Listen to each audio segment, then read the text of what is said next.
Joining us in advance of Monday Night Football, taking on the Kansas City Chiefs of the 3-1 Jacksonville Jaguars, Travis Etienne Jr. Good to see you, Travis. How are you, sir? Sir. I'm doing good. How are you? I'm good. What do you mean he's your guy, TJ? What do you mean? Oh, well, you know, Travis knows this. We have this saying in my league, TMG. That's my guy. Whenever you see someone that you have on your fantasy team. Travis Etienne right now has me in first place in my fantasy league. Which fantasy league is that, TJ? That would be the Franklin Strip Fanatics. Okay, and I thought you have him against me this week as well. That is, I have him in multiple leagues and I'm doing well in multiple leagues because of this man. Travis, don't let this affect you. Okay, don't let this. No, I'm not. We will continue to do good for him. Okay, that's my guy, right? That's what I'm saying. Yeah, I mean, listen, don't let that go to your head. I know that sort of stuff can go to your head. No, not at all. Okay, you must be hearing that a lot lately. That's for sure. I actually been on the other side of the fantasy league too. That's what I'm saying. You're hearing the good stuff right now. You're hearing the good stuff. The good things right now. Okay, so let's hit it. How has Liam Coen's offense and what he's brought to that side of the equation suited you so far? It's been great. I feel like he's been doing a great job of putting me in space and just getting me out there on the edge, being able to let my talents work for me. And when he first arrived, was that apparent to you that this was going to be happening for you when you first got there? Yes, sir. Just understanding, just when I went watch the Bucks, some of the things they did from last year, just kind of knew that he was kind of guru in the run game. Know he's going to just go out there and just get people on blocks, so I was able to go out there and just be myself. So it wasn't him basically verbalizing it, expressing it, like, hey, you're going to love what I'm going to do for you, something like that. No. He didn't verbally express it, but I mean, I seen it. I seen it with my own eyes, so I kind of knew what was going to happen as long as I put the work in. Well, this is a man that says things with his chest. Kind of saw that this past weekend. What is he like as a coach that you're willing to share, Travis? I mean, he's a great coach. I feel like he's a fiery guy. He like you said, he says with his chest, so you know what he means. And I feel like anytime you have a guy who's for it and you know what they mean and he mean what he says, you just love a guy like that because it's no cutting around the edges, no cutting the corner, and you can just play behind a guy like that. Well, I mean, since 2018, there's only 2 players to average 6 yards a carry on 60 or more carries in his team's first 4 games of a season. And those running backs are named Derrick Henry and you. Are you aware of that statistic, Travis? I had no idea. Okay. I had no idea. So it's obvious that he sees something in you, or the coordinators, the coaches see something. Okay, this is what we can do when we get to Jacksonville with Travis. And I'm wondering if you're kind of feeling that right now, Travis. Yeah, I'm feeling that right now, but I feel like I just want to continue to just be locked in, be present in the moment. So whenever at the end of the season, I can finish with 6 yards a carry, 5 yards a carry, something like that. But coach definitely has a plan, and I feel like it's definitely been manifesting itself throughout the game. Okay, and how are things different there, just in general, from last year to this year? Travis? Just the energy around the building, the vibes. I feel like coach really preaches a growth mindset. So I feel like every time we step in this building, we're trying to get better, and I feel like that's something we really been missing these past years. Well, I guess the running game, thanks to you and everybody else in the running back room and the offensive line and the system and everything, seems to be executing on cylinders here. The passing game is a little bit behind, and I'm wondering where you think this progression is right now as you enter a pretty big Week 5 Monday nighter against the Chiefs, Travis. Yeah, I mean, I feel like our passing game is just one click away. I feel like I've seen what Trev can do. I've seen what those guys can do, and I feel like it's going to take a couple of plays for them just to get going. And once you have 2-3 big plays, then no one's talking about how the passing game is. So I feel like we just kind of stick to it. And I mean, I love that Liam kind of he is who he is. So I love that he's not going to shy away from it, and we're going to get things going. Well, I don't want to stir anything up, but it looks like there's somebody else who wants to be the quarterback's favorite, Travis. Is he muscling in on this right now? Like what's going on, Travis? No. We love Trav. We love Trav. I feel like Travis' best days are ahead of him, and I feel like I just love the energy that he plays with and just the energy he brings onto the team.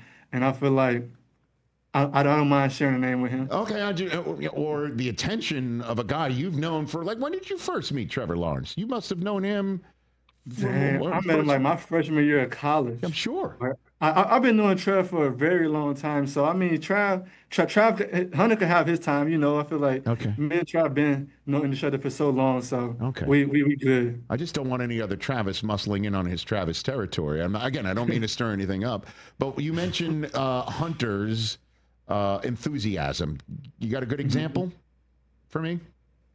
I mean, she just enthusiasm to play the game. I mean, just early in the game, I want to say maybe it was the second or third play. We just running a duo, and he goes in there and just kind of dig out a guy to give me for like 12 yards.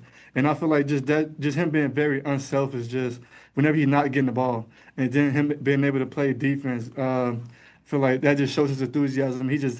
I feel he just loves the game of football and happy to be out there anytime he can. What do you say? Again, it's just 4 games here, okay? But what do you say to those in my profession who think he should just choose one side of the ball and be done with this business of playing 2 different positions on 2 different sides of the ball? Travis Etienne Jr. What do you say to that, sir? I mean, ultimately, I feel like it's his decision, and I feel like he thinks he'll be doing himself a disservice if you choose one side of the ball because he's a very great athlete. He's been doing it well at a high level, and I feel like it's the NFL. It is going to be an adjustment. It's going to be a learning curve, but I feel like if he sticks to it and he's continued to be himself, I feel like everyone gonna be like talking about how great he is and how they want more players to try and do this. So I feel like he's just the first of his kind. So that's why everyone's just kind of just heckling at him. Can you allow me to give my answer to that question, even though I asked you that? Yeah, for sure. To heck with everybody who thinks he should just play one side of the ball. No way. No way. I feel like he's way too great. It's a superpower. That's like telling Superman not to fly. You know what I mean? Like that's his superpower, isn't it? No, I agree. The way he attacks the ball when he hit him on the field every play. And certainly, if he can defend a lead that say you or he together give the team, and he could preserve it, and he's that good, and he can do it. Why would we think about doing anything else? You know what I mean? Like, that's the way I look at it for you. No, I agree. I feel like common sense not so common. Certainly, since if he does have the neck up ability to pull this thing off, I can't imagine, right? Could you imagine going into another position group room on the other side of the ball and taking those meetings as well? Like, that is a significant task that he appears to be pulling off here. Don't you think? No, that's definitely a significant task, but I feel like it's a testament to just the work that he put in outside of the building because there's no way he can just learn all of that from his time just being in the building. He definitely have to take work home and just be dedicated to his craft. And now your defense also. They are balling out. They are taking the ball away and handing it to you and saying, here's a short field or here are some more points. And I'm wondering what that means to you. How does that charge your team, your offense right now? I feel like our defense is the reason we've been winning games these past 2 games, just them getting the ball for just them creating turnovers. The turnover margin is very critical in this league. And if they continue to take the ball away at a high level, we're going to be a very unstoppable team. And we got to continue playing more complementary football and just helping them and get points off of their turnovers. You being overlooked? What do you think? We're not really worried about that right now. Like you say, we're only 3-1. It's only a few games into the season. We got to continue to stack great games and continue to just get better each and every game, and then we'll look at the end of the season. Oh, man, that's a very safe answer. I'm not going to lie to you right there. Come on, now, Travis. Here we go. Like, you got a Monday nighter, and then in 2 weeks, I'm calling the game in London. Those are 2 games that the entire country is just watching Jacksonville Jaguar football. You could put in front of the football-loving nation a lot of important work that can put a stamp on things. And I understand you're not raising banners after week 8, but these are some standalone games in which you can stand out. I'm just pointing that out. That's I think significant. Oh no, it's definitely significant games, and we definitely understand the magnitude of the games. So that's why we got to go out there and take care of business. We don't, then it's going to be a very different conversation we'll be having in 2 weeks. So we just got to stay locked in, focused, and understand that we got to take care of business. Nothing's going to be given to us. Yeah, I know. Your next 3 are home games. Technically, that game in London is a home game. It is in Shad Khan's building there in London against the Rams with a Seattle Seahawks game in between in your spot. How crazy is it going to be Monday night, do you think, in that building? I think it's going to be crazy. I feel like we need the atmosphere from the Chargers game that we had here back in the playoffs. Hmm.